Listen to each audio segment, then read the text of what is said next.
Welcome to Lakshmi food. સ્વાગત છે તમારું મારી યુટ્યુબ ચેનલમાં. તો ચાલો આજે આપણે બનાવવાના છીએ એકદમ હેલ્ધી, ટેસ્ટી અને વ્રત કે ઉપવાસમાં ખાઈ શકાય એવી સરસ મજાની ફરાળી મીઠાઈ.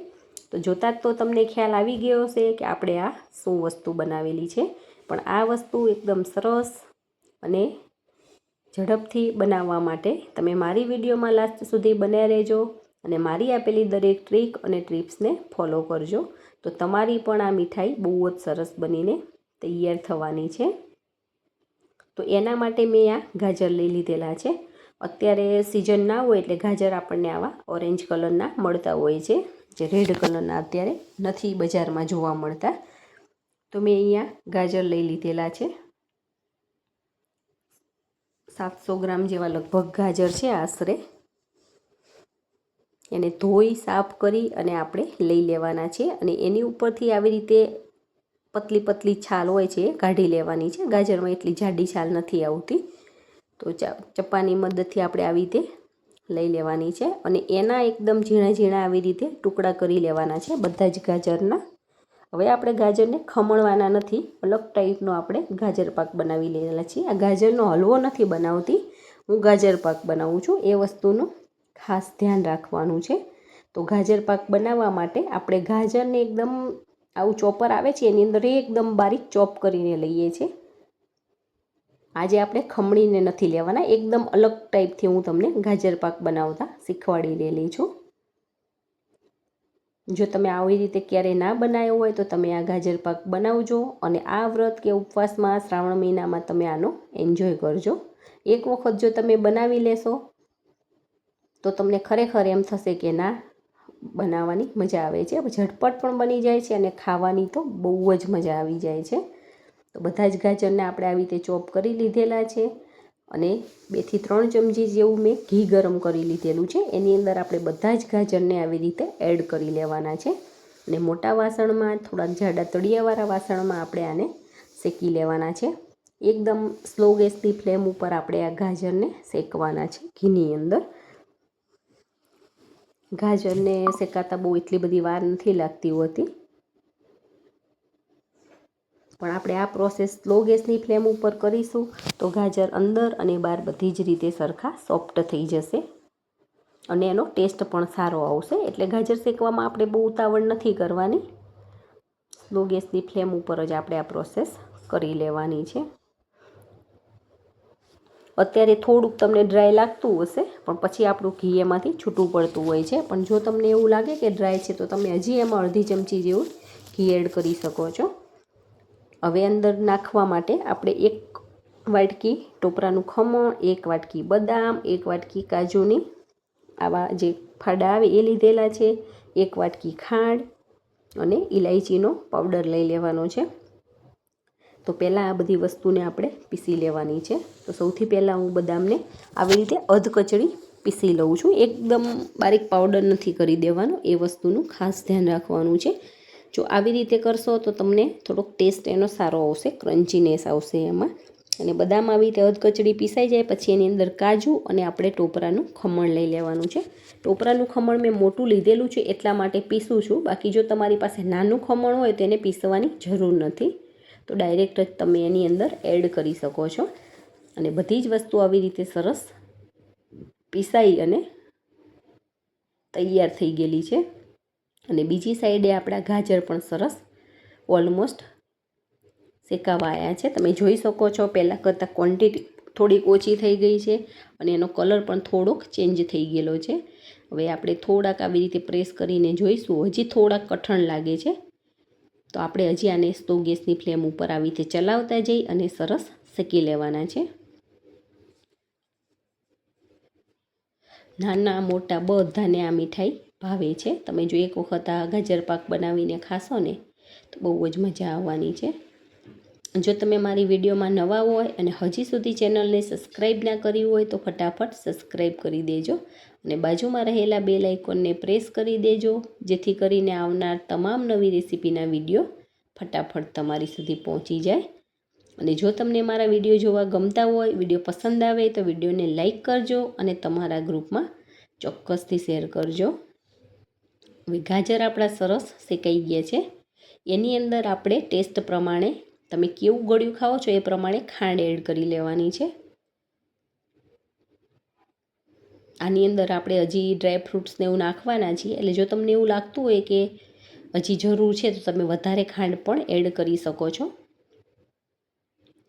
મેં 250 ગ્રામ જેવી ખાંડનો ઉપયોગ કરેલો છે. 200 થી 250 ગ્રામ જેવી હશે.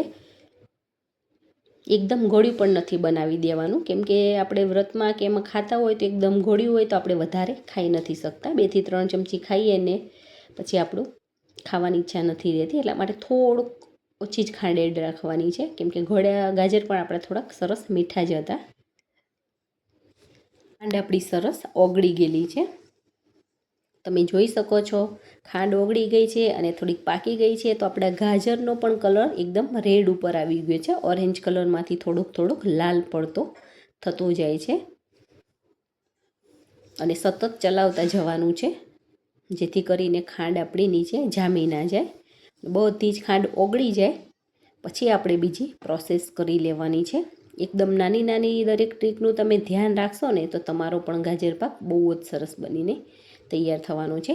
બીજી સાઈડે મેં 500 ml દૂધને ગરમ કરવા માટે મૂકી દીધેલું હતું.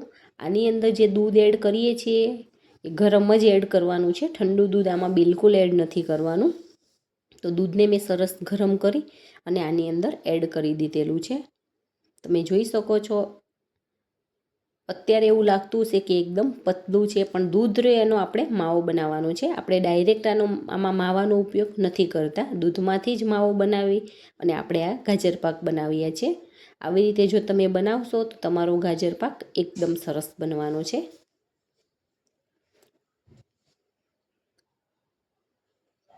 હવે ગેસની ફ્લેમ આપણે ફૂલ કરી દેવાની છે, જેથી કરીને દૂધ આપણું બધું બળી જાય અને એની અંદરથી સરસ માવો બની જાય.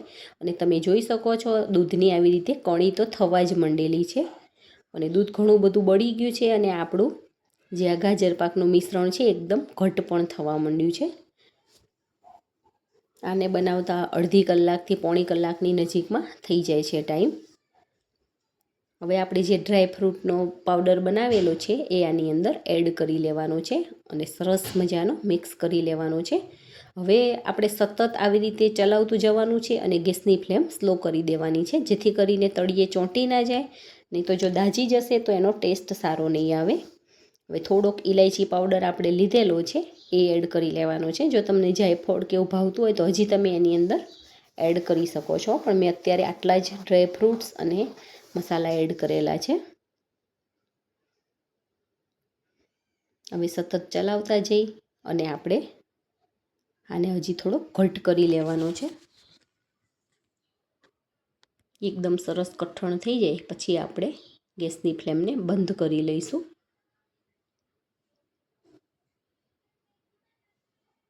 અને જો તમારે આના પીસ કે એવું પાડવું હોય તો તમારે થોડીક વાર વધારે ગરમ કરવાનું છે આવી રીતે, જેથી કરીને ખાંડની થોડીક ચાસણી જેવું થઈ જશે તો તમારો ગાજર પાક સરસ જામી જશે. હું અત્યારે આને જમાવાની નથી, અમે છૂટો જ ખાઈએ છીએ.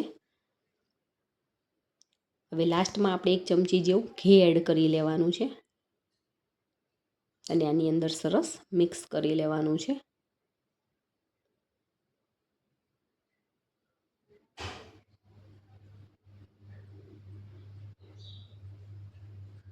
આની અંદર આપણે કોઈ પાવડર કે એસેન્સ કે એવું કશું નથી એડ કરેલું. એકદમ નેચરલ પ્રોસેસથી જ આપણે ગાજર પાકને બનાવી લીધેલો છે. તો ગાજર પાક આપણો એકદમ કઠણ થઈ ગયો છે અને સર્વ કરવા માટે તૈયાર થઈ ગયો છે. તો એક સર્વિંગ બાઉલ લઈ એની અંદર હું ગાજર પાકને ગરમ ગરમ સર્વ કરી લઉં છું